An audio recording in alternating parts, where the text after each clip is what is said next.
आमे पिउथिबा विभिन्न लस्सी मध्यरु दही लस्सी गोटिए जहाँकि ओडिशा रे विशेष करी ग्रीष्म ऋतु बा खरा दिने अति स्वास्थ्यकर पानीय। आज आसतु प्रस्तुत करिबा एई स्वादिष्ट दही लस्सी। नमस्कार, मो चैनल को स्वागत। आसतु प्रस्तुत करिबा दही लस्सी। प्रस्तुत करिया पूर्वरु जानिबा आर किछि बेनिफिट जान नबा। एहा पेटु को ठंडा रखिबा सह पाचन प्रक्रिया को सुधारी थाए, शरीर को ठंडा रखे, रोग प्रतिरोधक शक्ति वृद्धि कर थाए, हाड़ और दांत पाई भल, चर्मर सौंदर्य बढ़ाई थाए, आउ स्ट्रेस मध्य कम करी थाए। एते गुड़िए बहु बेनिफिट अछि दही लस्सीर।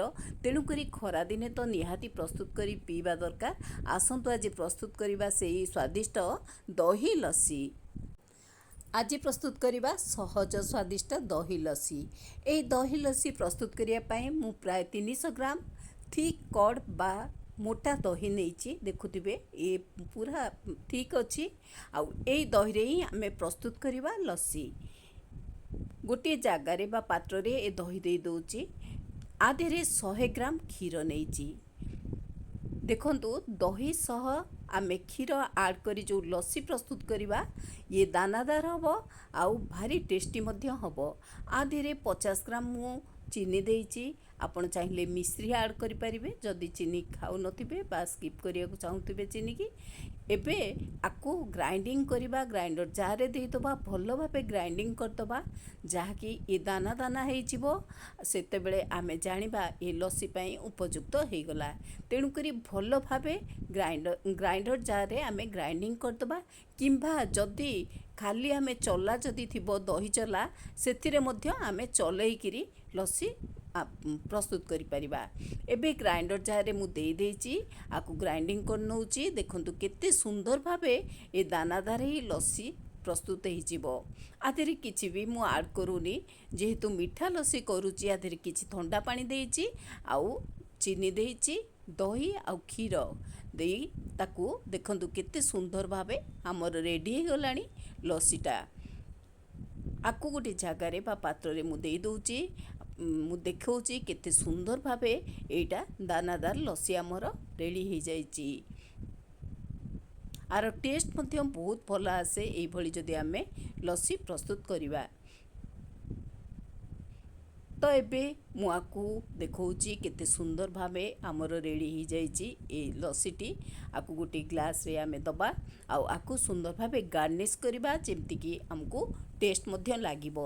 जेहेतु मु ठंडा पानी ऐड करिची आउ आइस ऐड करूनी, आकु एई भली ग्लास रे देई दउची।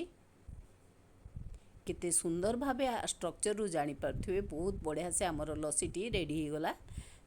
जहाँकि खरा दिने तो विशेष करी आमे प्रबल गरम रु रक्षा पाइबा पाई विभिन्न प्रकार ड्रिंक नहीं थाऊ, एनर्जी ड्रिंक नहीं थाऊ, जहाँको आमको देह पाई जोटा बेनिफिट्स आ भितरु दही लस्सी गोटे बहुत उपकारी जिनस जहाँकि आम शरीर बहुत प्रकार स्वास्थ्य बेनिफिट दे थाए।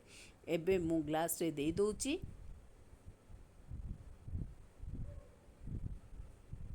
विभिन्न प्रकार दही रे आमे लस्सी प्रस्तुत करथाऊ। एटा सहज आउ स्वादिष्ट लस्सी जहाँकि आमे सिंपल उपाय रे प्रस्तुत करूचे। आकु गार्निश करिया पाए मु किछि नडिया दउची। नडिया कोरा नडिया आधेरे किछि देई दउची। आधेरे किछि कोरा नडिया देई दबा परे आधेरे ड्राई फ्रूट्स रे काजू किसमिस मध्य देई दबा। चाहिले आपण ड्राई फ्रूट्स रे आलमंड करिका मध्य ऐड करि परिबे। एते सुंदर भाबे हमर रेडी हे जाउची लस्सीटी। मु आधेरे काजू आउ किसमिस दे दउची।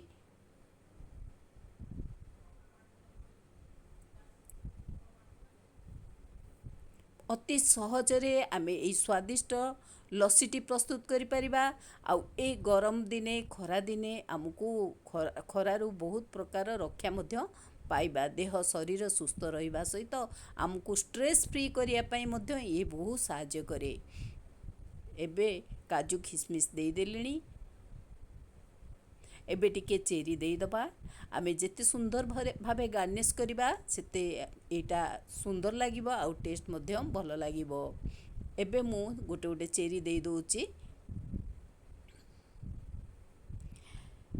एबे चेरी दबा परे मु टिके सुगर सिरप देकी आकु टिके गार्निश कर दूची जहा आकु टिके अट्रैक्टिव लागिबो पीबा को बहुत भल लगे। एथिरे सुगर सिरप दे देची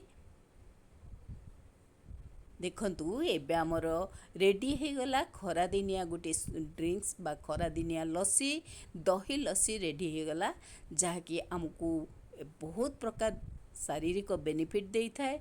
देखंतु हमर रेडी हो गला केते सहजरे स्वादिष्ट लस्सी प्रस्तुत हो गला दही लस्सी स्पेशली खरा दिनिया दही लस्सी रेडी हो गला। एई भली प्रस्तुत करंतु टेस्ट नियंतु वीडियोटी संपूर्ण व्यू करंतु भल लागले लाइक करंतु कमेंट शेयर सब्सक्राइब करिया को भूलिबेनी।